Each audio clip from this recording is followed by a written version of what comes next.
Hello बच्चों, welcome to all of you. आज अपन डिस्कस कर रहे हैं हाइड्रोकार्बन का एक बहुत important topic, ozonolysis of alkene. Hydrocarbon के बारे में आपने 11th स्टैंडर्ड में सुना होगा। कार्बन और हाइड्रोजन मिलकर आपस में क्या बनाते हैं? हाइड्रोकार्बन। और उसके बाद आपने उसमें ये भी पढ़ा होगा कि अल्केन कंसिडर किया जाता है, ठीक है, अल्कीन भी कंसिडर किया जाता है, ठीक है, और अल्काइन भी कंसिडर किया जाता है।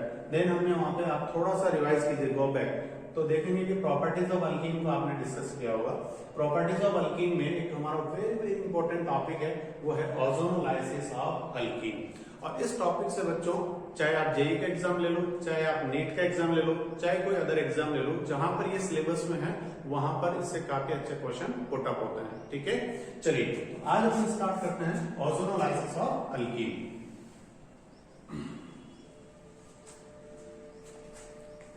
बेसिकली मैं आपको पहले इसमें क्या क्या पढ़ने वाले हैं, इसका एक आउटलाइन आपको बता देता हूं ताकि आपको क्लियर हो जाए कि कौन कौन से इसमें सब टॉपिक्स हैं। भाई ये तो हमारा एक मेन टॉपिक है, इस टॉपिक के अंदर हम क्या क्या सीखने वाले हैं, क्या क्या सब टॉपिक्स हम कवर करने वाले हैं, ठीक है। कुछ बच्चे ऐसे होते हैं जिनको पहले से थोड़ा बहुत पढ़ा हुआ होता है, तो स्टार्टिंग में उनको लग सकता है कि उनको काफी कुछ आ रहा है, बट बाद में वो देखेंगे कुछ ऐसे प्रॉब्लम्स करेंगे अपन जो प्रीवियस एग्जाम्स में पूछी गई है, तो उन्हें भी काफी कुछ अपग्रेड करने का एक मौका मिलेगा, काफी कुछ सीखने का मौका मिलेगा। तो प्लीज लास्ट तक बने रहिए और पेशेंस रखिएगा, ठीक है। चलिए तो बेटा सबसे पहले अपन देखेंगे व्हाट इज द ओजोनोलाइसिस। अब बहुत बेसिक से अपन बात करते हैं कि ओजोनोलाइसिस ऑफ अल्कीन होता क्या है, ये सबसे पहले अपन सीखेंगे। उसमें दो चीजें होती है, ऑक्सीडेटिव और रिडक्टिव। जो रिडक्टिव होता है वो ज्यादा इंपॉर्टेंट होता है बेटा, ऑक्सीडेटिव भी हालांकि इंपॉर्टेंट होता है। तो मोस्ट ऑफ क्वेश्चन जो हमारे जेईई में और नीट में कहां से पूछे जाते हैं? रिडक्टिव ओजोनोलाइसिस से पूछे जाते हैं, ठीक है। ये जब अपना क्लियर हो जाएगा देन अपन बात करेंगे इसकी रिएक्शन कैसी होती है। ओजोनोलाइसिस एक हमारे पास टॉपिक है, उस टॉपिक में हम जो पढ़ेंगे उसको रिएक्शन के अंदर किस तरह से आपको समझना है, और इसकी रिएक्शन क्या होती है, किस तरह से रिएक्शन के अंदर क्या क्या मिलने वाला है, प्रोडक्ट आपको कौन रिएक्ट करेगा। भाई रिएक्शन का मतलब क्या होता है? बेसिकली ऑर्गेनिक केमिस्ट्री में बहुत सारी रिएक्शंस हैं। अब आप रट्टा कब तक मारोगे? अगर रट्टा मारोगे तो पॉसिबल है नहीं याद करना। तो रिएक्शन में आप दो चीजें पकड़ो हमेशा, कि रिएक्टेंट कौन है और रिएक्टेंट के किस रिएजेंट से हम रिएक्शन करा रहे हैं, देन हमें प्रोडक्ट क्या मिलने वाला है, और फिर आपस में उन्हें कंपेयर कीजिए। जब आप मल्टीपल रिएक्शंस को कंपेयर करेंगे और आप अकेले में बैठ करके थोड़ा सोचेंगे तो आपको सारी रिएक्शंस अलग अलग याद होने लग जाएंगी, अदरवाइज आप एक दूसरे में मिक्स करते रहोगे। और यही कारण होता है कि ऑर्गेनिक केमिस्ट्री आपको थोड़ा हार्ड लगता है, टफ लगता है, ठीक है। चलिए अब बात करते हैं रिएक्शन के बाद अगली टर्म लिखी हुई मैकेनिज्म। मैकेनिज्म आप फैमिलियर होंगे इस वर्ड से पहले, ठीक है बेटा, आपने 11th में भी पढ़ा होगा मैकेनिज्म के बारे में, ठीक है। एक पूरा टॉपिक होता है हमारे रिएक्शन मैकेनिज्म, और अगर नहीं पढ़ा तो चिंता की कोई बात नहीं, मैं आपको ये भी चीज यहाँ पे समझा के चलूंगा कि हमारे पास मैकेनिज्म में इस रिएक्शन को किस तरह से अपन देखेंगे, ठीक है। मैकेनिज्म वर्ड का मतलब ये होता है कि जैसे मैंने बोला कि ओजोनोलाइसिस में मान लीजिए अल्कीन ने रिएक्ट किया और आपको कोई प्रोडक्ट मिला, तो वो रिएक्ट हुआ तो उस दरमियान कौन कौन से स्टेप्स हुए, कितने स्टेप्स में रिएक्शन हो रही, कौन किस पर रिएक्ट कर रहा है, अटैक कौन कर रहा है, न्यूक्लियोफाइल कौन है, इलेक्ट्रोफाइल क्यों है, कोई बॉन्ड टूटा, टूटने के बाद क्या बना, वो बनने के बाद वापस नया प्रोडक्ट क्या बना। कुल मिलाकर के रिएक्टेंट से प्रोडक्ट में कन्वर्ट होने की जितनी भी जानकारी होती है, जितनी भी इंफॉर्मेशन होती है, वो हमें कहां मिलती है? मैकेनिज्म के अंदर मिलती है, ठीक है। उसके बाद बात करने वाले हैं role of H2, zinc and CCl4। ये एक इंपॉर्टेंट सब टॉपिक है यहाँ पे। रीजन क्या है मैं आपको अभी बताऊंगा जब इसका क्वेश्चंस करवाऊंगा, क्योंकि इस ओजोनोलाइसिस में H2, जिंक और CCl4 को यूज किया जाता है, तो इनका भी क्वेश्चन पूछ लिया जाता है बेटा कि यहाँ पर इनको क्यों यूज किया जा रहा है या किसका क्या इंपैक्ट है, इसको अपन डिस्कस करेंगे। जस्ट एक मैं गो थ्रू करवा रहा हूँ आपको कि क्या क्या अपन कवर करने वाले हैं। फिर बात आती है बेटा शॉर्ट ट्रिक्स की। अब जैसा मैंने बताया कि आपने समझ लिया कि ओजोनोलाइसिस क्या होता है, रिएक्शन लिखना आपको आ गया, देन फिर आपको मैकेनिज्म भी लिखना आ गया। बट एग्जाम के अंदर तो आपको लिमिटेड टाइम होता है, बट वहां पर आपके पास आंसर आंखों के सामने होता है, 4 ऑप्शन होते हैं, उन्हीं में से एक आंसर होता है ना, ठीक है। तो आपको कम समय में आप किस तरीके से ट्रिक्स अप्लाई करके उस आंसर को फाइंड आउट कर सकते हो, क्योंकि मैकेनिज्म इतना लेंथी होता है कि बार बार तो लिख नहीं पाओगे। मैकेनिज्म एक बार आपके समझने के लिए है, बाद में कुछ ट्रिक्स होती हैं जिनसे आप उस आंसर को फाइंड कर सकते हैं, वो डिस्कस करेंगे अपन। देन अपन बात करेंगे बेटा use of other reagent. Other reagent का मतलब जैसे मान लीजिए ओजोनोलाइसिस में फिक्स है कि कुछ लिमिटेड रिएजेंट यूज किए जाते हैं, बट मान लीजिए उनकी जगह कोई दूसरे रिएजेंट को डाल दिया जाए, जैसे डाइमिथाइल सल्फाइड को डाल दिया जाए, ठीक है, या लिथियम एल्यूमिनियम हाइड्राइड को डाल दिया जाए तो क्या होगा, इनके बारे में अभी अपन डिस्कस करेंगे इस टॉपिक को, तो वहां पे आपको क्लियर हो जाएगा। फिर आता है क्वेश्चन आंसर राउंड, मतलब इसमें हम क्या करेंगे कि कुछ ऐसे प्रॉब्लम्स लेंगे जो रिसेंट ईयर्स में पूछी गई हैं आपको, ठीक है, ताकि आपको ये क्लियर हो जाए कि किस टाइप से क्वेश्चन पूछे जा सकते हैं। और एक और चीज है, क्वेश्चन आंसर में अपन इंपॉर्टेंट डिस्कस करने वाले हैं यहाँ पर रेट्रो ओजोनोलाइसिस। रेट्रो ओजोनोलाइसिस क्या होता है, मैं आपको यहीं पे क्लियर कर देता हूँ। ये बहुत मजेदार चीज है। इसमें आपको पहले यहां से लेके आप यहां तक पढ़ोगे ना, उसमें आपको क्या अल्कीन होगा और अल्कीन के रिएक्ट करवा के प्रोडक्ट बनाने होंगे, ठीक है। बट यहाँ पे प्रोडक्ट पहले देगा आपको और पूछेगा बताओ ये प्रोडक्ट कौन सी अल्कीन से बने, ठीक है। इसे बोलते हैं रेट्रो ओजोनोलाइसिस। तो यहाँ से भी अच्छे खासे क्वेश्चंस बनते हैं। तो बेटा ये अपन ने स्टार्टिंग में पूरा एक इंट्रोडक्शन पार्ट कंप्लीट कर लिया है। अब अपन स्टार्ट करते हैं व्हाट इज द ओजोनोलाइसिस से। तो देखो ओजोनोलाइसिस क्या होता है, एडिशन ऑफ O3। ओजोन का क्या होता है, एडिशन होता है, किसमें होता है, इन अल्कीन। अल्कीन के अंदर ओजोन का एडिशन होगा और वो एडिशन किन किन रिएजेंट के प्रेजेंस में होगा बेटा, वो अभी अपन देखते हैं, ठीक है। चलिए अब मैं इसकी एक रिएक्शन लिखता हूं, वो रिएक्शन आपको क्लियर कर देगी कि किस तरह से एडिशन होता है। चलिए रिएक्शन की अगर अपन बात करें, यहां तक तो क्लियर हो गया ना कि ओजोनोलाइसिस क्या होता है। एक वर्ड में आपको पूछे कोई तो आप बोल सकते हो addition of O3 in alkyne, ठीक है। अब यहाँ पे बात करते हैं रिएक्शन की। मान लीजिए मैंने कोई भी एक अल्कीन ले लिया, छोटा सा अल्कीन ले लेते हैं। अल्कीन के बारे में तो सबको पता है ना, कोई ऐसा बालक हो कि अल्कीन क्या होता है तो पहले अल्कीन पढ़ ले, उसके बाद फिर यहाँ पर कंटिन्यू करें। देखो ये मान लीजिए मैंने कोई अल्कीन ले लिया, कोई भी अल्कीन हो सकता है, ठीक है। अब इस अल्कीन के साथ में मैंने क्या कर दिया, ओजोन की रिएक्शन करवाई। ओजोन की रिएक्शन करवाने पर मेरे पास क्या बनेगा, यहाँ पर आपको ये जो एरो का निशान है इस पे दो चीजें लिखी होगी। फर्स्ट स्टेप में वो एग्जाम में लिख देगा आपको कि O3 से रिएक्शन करवाई जा रही है, या फिर ठीक है O3 और CCl4 है। CCl4 क्यों यूज कर रहे हैं बेटा, क्योंकि यहाँ पर गैसेस रिएक्शन है तो सॉल्वेंट की हमें जरूरत है। सेकंड स्टेप में वो लिख देगा H2O देन जिंक। अभी इन पे भी मैं डिस्कस करूंगा कैसा क्यों हो रहा है, क्यों यूज किया जा रहा है। और फाइनली हमें यहाँ पर मिलेंगे, अभी मैं डायरेक्ट प्रोडक्ट लिख रहा हूं, ये कैसे बने ये सारी चीजें अपन धीरे धीरे डिस्कस करेंगे, थोड़ा सा जल्दीबाजी ना करें, ठीक है। ये हमारे पास प्रोडक्ट्स बन गए। अब ये जो प्रोडक्ट्स बने इनको देखो आप, ये कोई भी एक एल्डिहाइड हो सकता है। यहाँ पर अगर कार्बन लगा देंगे अपन तो 2 कार्बन वाला एल्डिहाइड हो जाएगा, है ना। यहाँ पर भी फॉर्म एल्डिहाइड एसिड एल्डिहाइड हो जाएगा। मान लीजिए यहाँ पे आपने 3 कार्बन वाला लगा दिया तो प्रोपेन एल्डिहाइड हो जाएगा, मगर होगा ये क्या, एल्डिहाइड। और ये भी क्या है, ये फॉर्मेल्डिहाइड है। अब देखो ध्यान से सुनना मेरी बात, यहां पर आपको जरूरी नहीं है कि एल्डिहाइड ही मिले। यहां पर अगर मान लीजिए कार्बन है और इस हाइड्रोजन की जगह हमने कार्बन ले लिया तो जगह कार्बन आ जाएगा, तो ये कीटोन भी हो सकता है ना। तो मैं आपको कहता हूं कि यहाँ पर ओजोनोलाइसिस के अंदर हमें क्या मिलेंगे, कार्बोनाइल कंपाउंड्स मिलेंगे। क्या मिलेंगे बेटा, कार्बोनाइल कंपाउंड्स।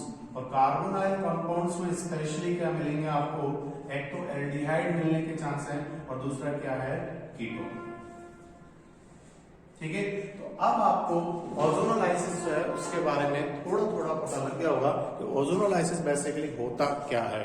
ओजोनोलाइसिस के अंदर एडिशन ऑफ O3 होता है और किसके अंदर होता है, अल्कीन के अंदर होता है। फाइनली हमें प्रोडक्ट क्या मिलते हैं, या तो एल्डिहाइड मिलेगा या हमें कीटोन मिलेगा, ठीक है। तो यहाँ तक आपको क्लियर हो गया होगा। अब अपन आगे चलते हैं, हम ये देखेंगे कि यहाँ पर ये एल्डिहाइड और कीटोन इस अल्कीन से कैसे बने, ठीक है बेटा।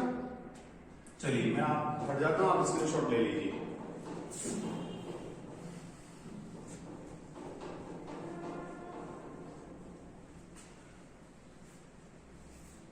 चलिए अब अपन देखते हैं कि ये जो रिएक्शन मैंने लिखे थे अभी यहाँ पर, रिएक्शन यहाँ पे लिख देता हूं दोबारा से। ये हमारा अल्कीन था और इस अल्कीन से हमने क्या बनाया था, फाइनली RCHO, इसे हम कंडेंस फॉर्म में ऐसा भी लिख सकते हैं, और HCHO। ठीक है, ये हमारा फॉर्मेल्डिहाइड है और ये हमारा कोई भी एल्डिहाइड हो सकता है।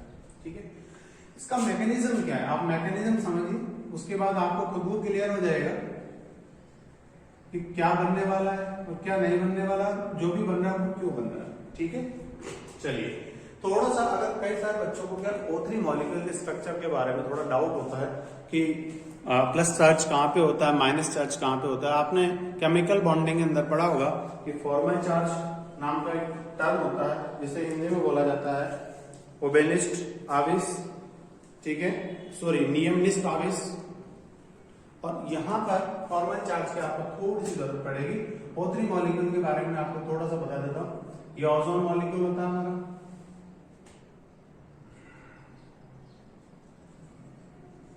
ठीक है। ये पाई बॉन्ड क्या होगा, यहाँ पर ये माइनस है, ये प्लस है, ये पाई बॉन्ड शिफ्ट होगा। ठीक है, तो ये क्या हो जाएगा नेगेटिव और ये क्या हो जाएगा पॉजिटिव। अब फाइनली क्या होता है, देखो यहाँ पे माइनस है और यहाँ पे प्लस। ये चीज आगे मैकेनिज्म में काम में आने वाली है, इसलिए मैं आपको बता रहा हूँ। आप सोच रहे होंगे सर ये बेसिक चीज क्यों बताने लग गए हमें। ठीक है, तो देखो ये प्लस और माइनस मिलकर न्यूट्रल, इट मीन्स हमारे पास ये वाला ऑक्सीजन में हो जाएगा उदासीन, न्यूट्रल हो जाएगा।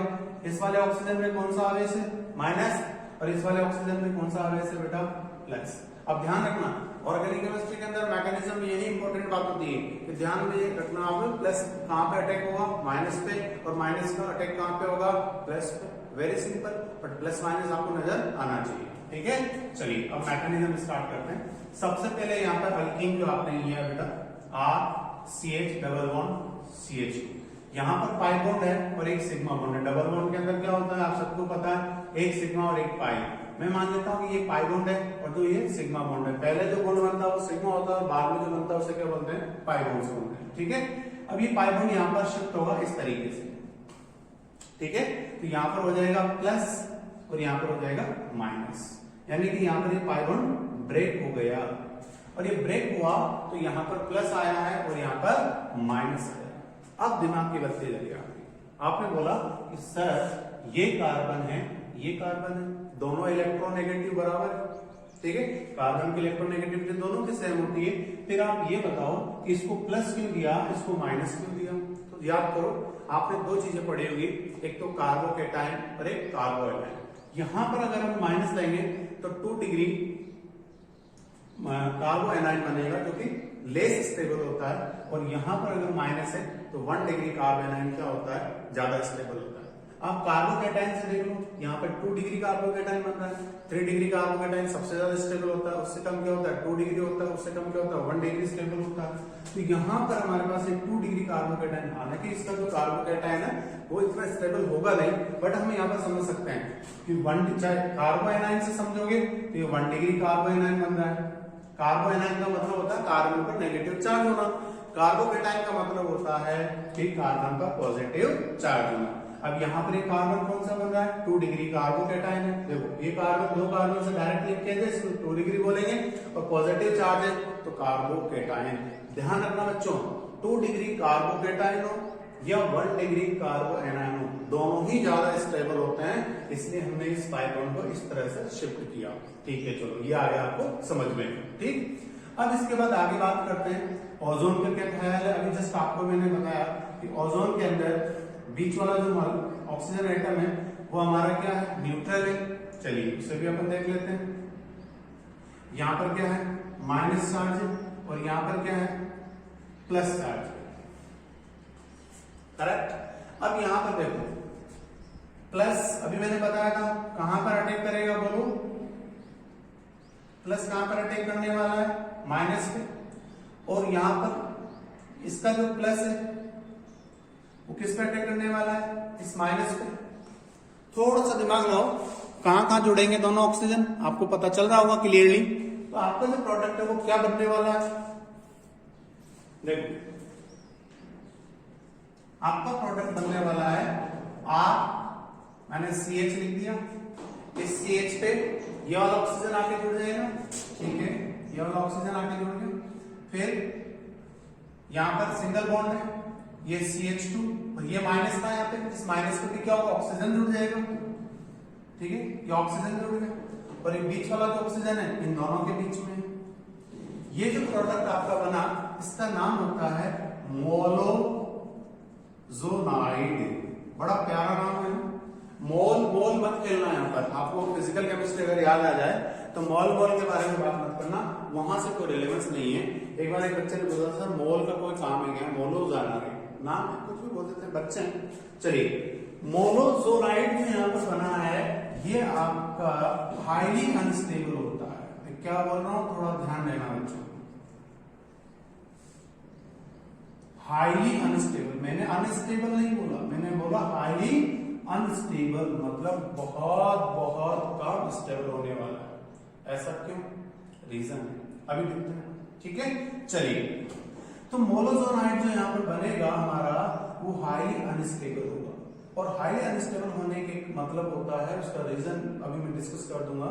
हाईली अनस्टेबल का मतलब ये तुरंत टूट जाएगा और तुरंत टूट कर किसमें कन्वर्ट होगा, ओजोनाइड में कन्वर्ट होगा बेटा, और ओजोनाइड फाइनली फिर हमारे एल्डिहाइड और कीटोन में कन्वर्ट होंगे, ठीक है। अगर मैं आपको थोड़ा सा फ्लो चार्ट के बारे में बताऊं तो देखो, सबसे पहले हम लेते हैं अल्कीन।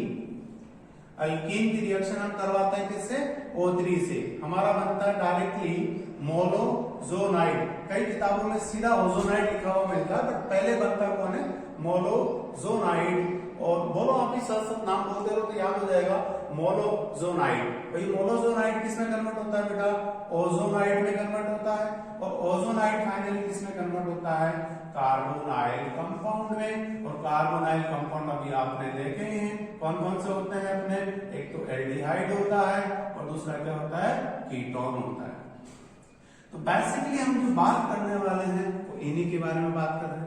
ये पूरा ओजोनोलाइसिस का निचोड़ है। तो देखो हमने क्या किया, सबसे पहले अल्केन लिया, अल्केन के अंदर पाई बॉन्ड को ब्रेक किया।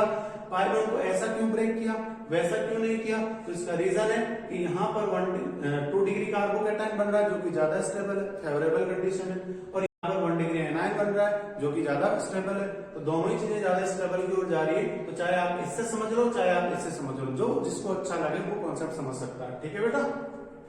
अब बात करते हैं ओजोन से रिएक्शन करवाया, ओजोन में यहाँ पे प्लस यहाँ पे माइनस, तो ये प्लस जो है माइनस पे अटैक करेगा और माइनस किस पे अटैक करेगा, प्लस पे। कुल मिला के खेल वही प्लस माइनस वाला। मोलोजोनाइड बन चुका है और मोलोजोनाइड क्या है आपका, हाईली अनस्टेबल है, ठीक है बेटा। तो यहां तक की चीजें आपको आई थिंक क्लियर हो गई होंगी। अब आगे अपन बात करने वाले हैं। देखो मैकेनिज्म यही होता है, एक एक बॉन्ड के बारे में आपको पूरी इंफॉर्मेशन मिल रही है कि कोई बॉन्ड ब्रेक हो रहा है तो क्यों हो रहा है, और वो ब्रेक होने के बाद किस पर अटैक कर रहा है, ठीक है बेटा। चलिए अब अपन बात करते हैं कि हमारे ये जो मोलोजोनाइड है,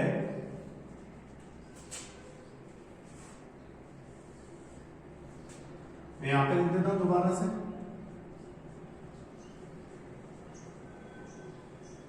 अगर आपने आइसोमेरिज्म पढ़ा हो तो कई सारे बच्चों को, अगर किसी बच्चे ने नहीं पढ़ा तो टेंशन ना ले कि क्या होता है। इसको मैं बताना चाहूंगा, ये सिन एडिशन है। कौन सा एडिशन है, सिन। सिन एडिशन क्यों बोलते हैं बेटा, दोनों ऑक्सीजन एक ही साइड से जुड़ रहे हैं, ठीक है, इसलिए इसको सिन एडिशन बोलते हैं। आपने सिन और एंटी पढ़े होंगे स्टीरियो आइसोमेरिज्म में, नहीं पढ़ा तो पढ़ लो कि आगे ऑर्गेनिक केमिस्ट्री के अंदर पढ़ना ही तो है। नीट और जेईई में क्या करना है आपको, पढ़ना ही तो है, बस पढ़ते हो काम हो जाएगा, ठीक है। चलिए वापस आते हैं अपने टॉपिक पे। ये मोलोजोनाइड है, मोलोजोनाइड है। ये मोलोजोनाइड अब क्या करेगा, ब्रेक होगा। मैंने बोला ना हाईली अनस्टेबल है, यानी बनते पहले ये टूटेगा और टूट करके किसमें कन्वर्ट होगा भैया, ओजोनाइड में कन्वर्ट होगा। अब ओजोनाइड में कन्वर्ट होगा तो ये किस तरीके से ब्रेक होने वाला है, देखिए। सबसे पहले तो ये वाला बॉन्ड ब्रेक करना है अपने को, करेक्ट। ये वाला बॉन्ड ब्रेक होगा तो अभी आपने देखा कि यहां पर क्या था, प्लस, और यहां पर क्या था, माइनस, ठीक है। चलिए अब यहां पर ये वाला बॉन्ड भी हमें ब्रेक करना है। अब आप बोलोगे कि ये तो ऑक्सीजन है ये भी ऑक्सीजन है, फिर कोई दिक्कत ही नहीं है, नॉन पोलर बॉन्ड है, किसी को भी प्लस किसी को माइनस दे सकते हैं, नहीं ऐसा नहीं है। देखो यहां पर ये कार्बन है, इस कार्बन में थोड़ा ध्यान देना आप प्लीज। ये वाला जो कार्बन है, इस कार्बन पे पॉजिटिव चार्ज है, पॉजिटिव चार्ज होने का मतलब हुआ कि यहाँ पर ऑक्सीजन के पास जो इलेक्ट्रॉन होंगे उनको ये क्या करेगा, खींचेगा, अपनी ओर खींचेगा। मान लीजिए आपने अपने पड़ोसी से 5 रुपए उधार मांगे, अब पड़ोसी के पास पैसे कम हो गए, फिर पड़ोसी किसी और से मांगेगा, फिर उसके पास कम हो गए, फिर वो किसी और से मांगेगा, तो यहाँ पर क्या हुआ, ये प्लस चार्ज है, प्लस चार्ज यदि कार्बन इस ऑक्सीजन से इलेक्ट्रॉन अपनी ओर खींचेगा, यानी इलेक्ट्रॉन इस तरफ जाएंगे। ये ऑक्सीजन क्या करेगा, अपने पड़ोसी को बोलेगा कि भैया कुछ इलेक्ट्रॉन हो तो दे दो। यहाँ पर ये ऑक्सीजन क्या करेगा, इलेक्ट्रॉन अपनी ओर खींचेगा। तो यहाँ पर जब बॉन्ड ब्रेक हो रहा होगा तो बॉन्ड के जो इलेक्ट्रॉन है वो ये खींच लेगा, तो ये माइनस बनेगा। ठीक है, तो हम कह सकते हैं कंपैरेटिवली ये वाला ऑक्सीजन ज्यादा इलेक्ट्रोनेगेटिव होगा। जब ये माइनस होगा तो इसका पड़ोसी क्या होगा, प्लस। सीधी सी बात है, अगर किसी से आप रुपए उधार लोगे, किसी से मनी आप लोगे, जाहिर सी बात है आपके पास मनी बढ़ेगा, उसके पास कम होगा। सिंपल सी बात है, इसके पास इलेक्ट्रॉन कम होगा।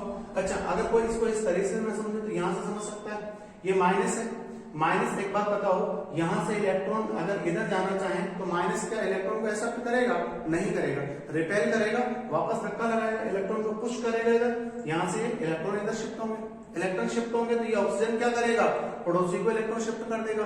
कुल मिलाकर ये जो बॉन्ड टूटेगा तो ये बॉन्ड टूटने में जो इलेक्ट्रॉन का बंटवारा होगा वो इस तरीके से होगा कि इस वाले ऑक्सीजन पे ज्यादा होंगे, इस पे कम होंगे, तो ये प्लस है और ये माइनस है। अब आते हैं अपन, यहाँ पे मैं रीजन बताने वाला था आपको, वो स्किप हो चुका है कि ये मोनोजोनाइड जो है वाई हाईली अनस्टेबल। मैंने बोला था उस समय कि मैं अभी आपको डिस्कस करने वाला हूं। तो देखो बच्चों, यहाँ पर ऑक्सीजन के वैलेंस इलेक्ट्रॉन कितना होता है आपको पता होगा, 6 इलेक्ट्रॉन होते हैं। याद आ गया आपको, बहुत बढ़िया। अगर नहीं आया हो तो भगवान को याद करो, याद आ जाएगा।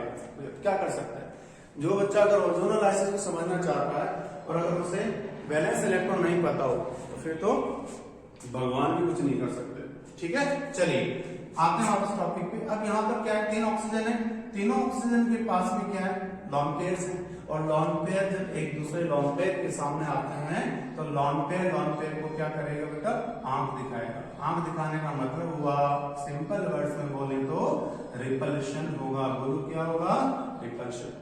जब रिपल्शन होता है तो अनस्टेबिलिटी होती है, ऑलवेज रिमेंबर। अट्रैक्शन होता है तो स्टेबिलिटी होती है, आप सबको पता है, केमिकल बॉन्डिंग में दबा के पढ़ा आपको। ठीक है, जब बॉन्ड बनता है तो अट्रैक्शन होता है, एक्सोथर्मिक प्रोसेस होता है, वो सारी बात आपने डिस्कस की होंगी। ठीक है, चलिए, तो यहाँ पर मैंने बोला है मोनोजोनाइड हाईली अनस्टेबल होता है। उसका रीजन क्या है बेटा, लोन पेयर होता है तीनों ऑक्सीजन पे, और ये लोन पेयर पास पास होने के कारण क्या होता है, रिपल्शन होता है। रिपल्शन होता है कि ये जो स्ट्रक्चर है इसे स्प्लिट कर देता है। ठीक है, टूट जाता है। चलिए अब बात करते हैं कि यहाँ पर ये टूटा तो क्या बना आपके पास। चलिए, आर मैंने ऐसा कैसा लिख दिया, ये CH अपना, CH के बाद ये O और ये O माइनस, ये इस पे प्लस चार्ज है, ये O और ये O माइनस। ये आप लिख चुके हो, मैं यहाँ से थोड़ा मिटा देता हूँ, मेरे पास जगह कम है, बोर्ड थोड़ा छोटा है, बाद में बड़ा ले लेंगे डिजिटल बोर्ड। ठीक है, चलिए नाउ इधर टूटने के बाद क्या बचा बेटा, देखो ये CH2 माइनस, बोलो है ना CH2 माइनस, और उसके साथ में क्या है, एक ऑक्सीजन बचा हुआ है जिसपे कौन सा चार्ज है, पॉजिटिव चार्ज है। बोलो हाँ है ना, इस ऑक्सीजन पे कौन सा चार्ज है, पॉजिटिव, ये पॉजिटिव चार्ज। ठीक है, अब देखो होता क्या, ये CH2 है, अगर आप में से किसी को तकलीफ नहीं हो तो मैं इसको ऐसा लिख सकता हूँ। बोलो हाँ लिख सकते हो सर, बिल्कुल। अब देखो यहाँ पर ये दूसरे हाइड्रोजन को मैं इधर लिख सकता हूँ, बिल्कुल लिख सकते हैं, कोई प्रॉब्लम ही नहीं है। यानी यहाँ पर 2 हाइड्रोजन थे, दोनों को मैंने ओपन करके लिख दिया है। ठीक है, कोई दिक्कत नहीं होनी चाहिए आपको। ठीक है, ओके बच्चों। अब यहाँ पर क्या है, प्लस, यहाँ पर क्या है माइनस, प्लस माइनस मिलकर यहाँ पे किसमें कन्वर्ट हो जाएंगे, डबल बॉन्ड के अंदर। तो यहाँ पर ये आपका क्या बन जाएगा, HCHO। ठीक है, चलिए अब यहाँ पर अभी हमारा, मैंने कहा था ना मोनोजोनाइड ओजोनाइड में कन्वर्ट होता है, अभी ओजोनाइड नहीं बना, ओजोनाइड अब बनेगा हमारा। ठीक है, चलो अभी आपने देखा कि यहाँ पर ऑक्सीजन ज्यादा इलेक्ट्रोनेगेटिव है तो माइनस चार्ज है, यहाँ पर क्या है, प्लस चार्ज है। अब बताओ, यहाँ पे प्लस है, यहाँ पे प्लस है, यहाँ पे माइनस है, यहाँ पे माइनस है, कौन किस पे जुड़ेगा, कौन किस पर अटैक करेगा। अगर एक बात बताओ, ये दोनों आपस में कंबाइंड होंगे तो कौन किस पर जुड़ेगा। थोड़ा थोड़ा अगर आपका दिमाग चल रहा है, थोड़ा सा दिमाग की चीजें घूम रही है तो आप आप फटाफट से आंसर बता दोगे किस तरह से ये चीजें जुड़ने वाली है। चलिए देखो ये R को अपन ऐसा कैसा लिख देते हैं, कोई दिक्कत नहीं है, ठीक है। अब यहाँ पर ये CH है, CH पे कौन सा चार्ज है, प्लस, ठीक है, ये लिख दिया। अब इसके बाद देखो ये O ये माइनस, ये मैंने O लिखा, ये मैंने O लिखा, इसके ऊपर माइनस चार्ज है, इस माइनस पे कौन आके जुड़ेगा, ये C, ये कार्बन जिसके ऊपर पॉजिटिव चार्ज है, ठीक है, तो ये जुड़ गया, क्लियर। अब ये मैं ऑक्सीजन को थोड़ा सा ऊपर लिख देता हूं, जगह कम पड़ेगा अपने पास, या इस चार्ज को ऐसे लिख देता हूं, ये पॉजिटिव चार्ज है आपका यहाँ पर, ठीक है। अब देखो ये कार्बन पे पॉजिटिव चार्ज था, तो ये ऑक्सीजन नेगेटिव पे आके जुड़ गया, सीधी सी बात है, ये इसके पास जाएगा, ठीक है, और ये जो प्लस है ये किसके पास जाएगा, ये इसके माइनस के पास जाएगा, इसका माइनस कहां पर है, यहां पर है, तो यहां पे आना चाहेगा। मैं सिन को थोड़ा मिटा देता हूं, आपको डॉट लाइन से बता देता हूं, ये यहां पे आना चाहेगा। जब यहां माइनस चार्ज होगा तो ये सिंगल बॉन्ड पे कन्वर्ट हो जाएगा वापस। मैंने HCHO बनाने से पहले आपको यही बताया था कि यहाँ प्लस और यहाँ माइनस है, यानी ये वाला ऑक्सीजन सीधा यहां से लिंकेज करेगा इससे, और ये वाला ऑक्सीजन लिंकेज करेगा किससे, कार्बन से, यानी कि यहां पर हमारे पास ये कार्बन पे CH2 तो 2 हाइड्रोजन है और ये प्लस चार्ज है,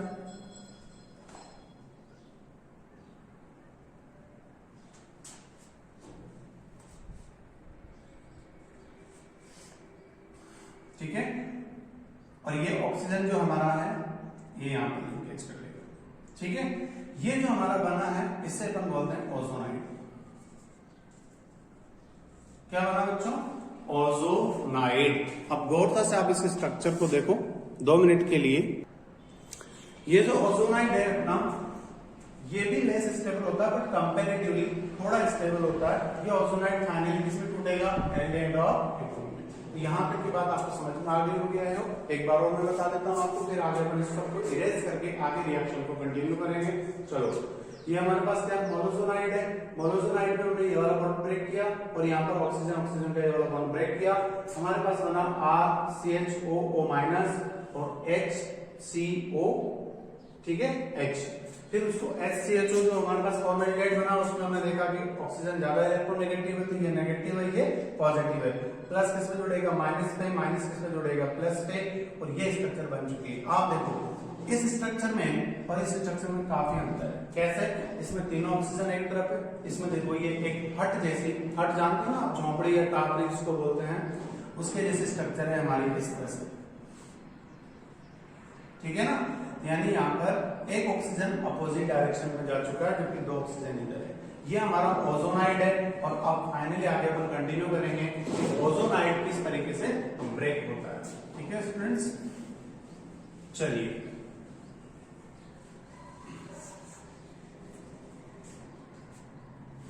एक और इंपॉर्टेंट इंफॉर्मेशन यहाँ पे, अगर मान लीजिए हमें ओजोनेशन में मैंने आपको बताया कि H2, जिंक और CCl4 ये 3 चीजें दी हुई होती है, तो अगर मान लीजिए आपको जिंक और H2O नहीं दिया हुआ है, बड़े ध्यान से सुनना बच्चों ये बात, अगर जिंक और H2O रिएक्शन के अंदर नहीं दिया हुआ है तो आपकी रिएक्शन यहीं रुक जाएगी, ठीक है।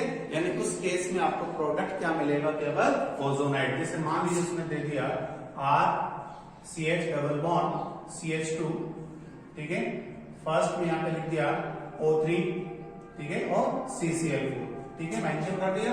अब आपको ओजोनेशन का प्रोडक्ट यहाँ पर B जो है वो क्या है ये बताना है, तो आपका आंसर क्या हो जाएगा, ये ओजोनाइड हो जाएगा, ठीक है। बट अगर सेकंड स्टेप में उसने ये भी लिख दिया, मान लीजिए कि यहाँ पर जिंक और H2O से भी रिएक्शन करवानी है, तो फिर ये आंसर नहीं होगा, फिर रिएक्शन आगे बढ़ेगी। और अभी अपन बात कर रहे हैं एल्डिहाइड और कीटोन की, वो भी आपको मिलेंगे, ठीक है। टॉपिक थोड़ा लंबा है, मैकेनिज्म समझने में आपको थोड़ा सा टाइम लगता है, बट एक बार अगर आप मैकेनिज्म समझ जाओगे तो आई थिंक सारी चीजें आपको इजी लगेगी। चलिए तो मैं बात करता हूं कि हमारा ये ओजोनाइड है, और ये ओजोनाइड किस तरीके से ब्रेक होने वाला है ये हम देखते हैं।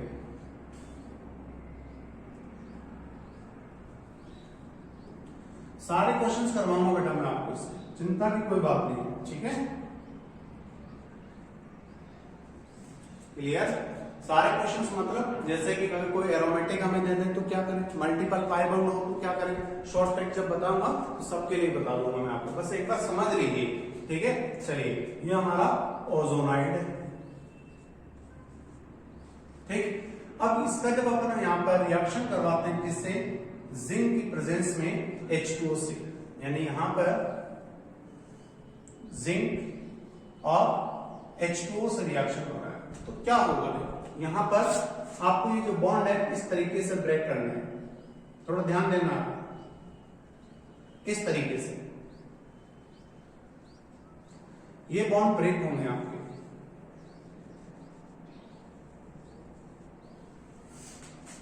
क्लियर है।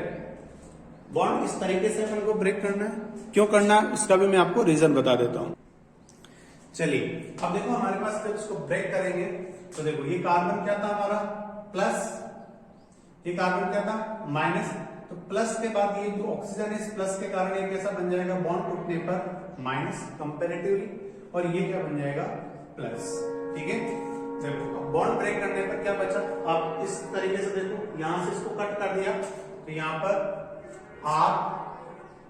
RCH प्लस और ये ऑक्सीजन क्या है माइनस, ये आपके पास बचा, और दूसरा पार्ट क्या बचा आपके पास CH2 माइनस, ये CH2 माइनस और ये क्या है ऑक्सीजन प्लस, साथ में क्या होगा ये ऑक्सीजन अलग हो जाएगा और इस ऑक्सीजन को बोलते हैं हम नेसेंट ऑक्सीजन, नवजात नेसेंट ऑक्सीजन, नेसेंट ऑक्सीजन,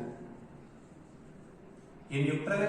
ये न्यूट्रल ऑक्सीजन जो है कंबाइन होगा किसके साथ, जिंक के साथ, नेसेंट ऑक्सीजन यहां पर जिंक के साथ कंबाइन होकर क्या बना लेगा, सॉरी नेसेंट ऑक्सीजन हमारा जो है यहां पर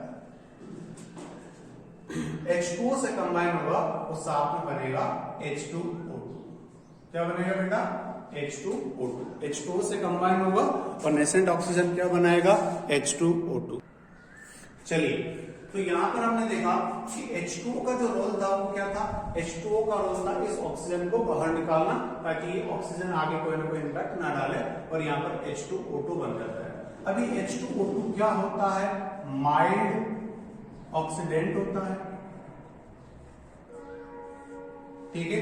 माइल्ड ऑक्सीडेंट का मतलब हो गया हल्का आक्सीकारक होता है, और ये हल्का आक्सीकारक होता है तो इसका क्या इम्पैक्ट आता है इसके बारे में अभी अपन डिस्कस करेंगे। पहले मैं आपको बता देता हूं कि ये किस तरह से एल्डिहाइड में कन्वर्ट होंगे। देखो यहाँ पर ये हाइड्रोजन है, इस हाइड्रोजन को आप ऐसे लिख दो, अब क्या बचा प्लस और माइनस, जब प्लस और माइनस होगा तो यहाँ पर क्या हो जाएगा आयन में कन्वर्ट हो जाएगा, तो ये आपका एल्डिहाइड बन गया। अब ये आर के ऊपर डिपेंड करता है कौन सा एल्डिहाइड होगा, और यहाँ पर प्लस और माइनस, यहां भी क्या हो गया आपके पास डबल बॉन्ड, तो यानी कि यहां पर आपके पास बन चुका है HC डबल बॉन्ड OH, ये तो कंफर्म आपको दिख रहा है क्या है बेटा फॉर्म एल्डिहाइड, और ये कोई सा भी एक एल्डिहाइड हो सकता है। अब अपन बात करने वाले हैं what is role of H2CCl4 का रोल क्या था। अभी आपने देखा कि सॉल्वेंट के रूप में यहाँ पे काम में लिया जाता है CCl4 एज ए सॉल्वेंट, ठीक है। H2O का क्या रोल है बेटा, H2O used to remove nascent oxygen. अब बात आती है जिंक का क्या रोल है यहाँ पर, जिंक के बारे में अपन डिस्कस करेंगे, व्हाई जिंक इज प्रेजेंट, ठीक है। तो देखो यहाँ पर ये जब नेसेंट ऑक्सीजन से कंबाइन होगा H2O तो क्या बना था हमारा H2O2, और H2O2 का मैंने बताया अभी प्रॉक्सी लिंकेज होता है इसके अंदर, ठीक है। और ये क्या होता है ऑक्सीडेंट होता है। ऑक्सीडेंट कौन होता है, जो खुद क्या करता है रिडक्शन और दूसरे का क्या करेंगे ऑक्सीडेशन। तो यहाँ पर हमारे पास एल्डिहाइड बना है ना, ये HCHO, एल्डिहाइड से क्या बना देगा HCOOH, यानी कि एल्डिहाइड की बजाय क्या बना देगा कार्बोक्सिलिक एसिड बना देगा, जो कि हमारे लिए यहाँ का फेवरेबल कंडीशन नहीं है। हमें तो क्या बनाना है एल्डिहाइड और कीटोन।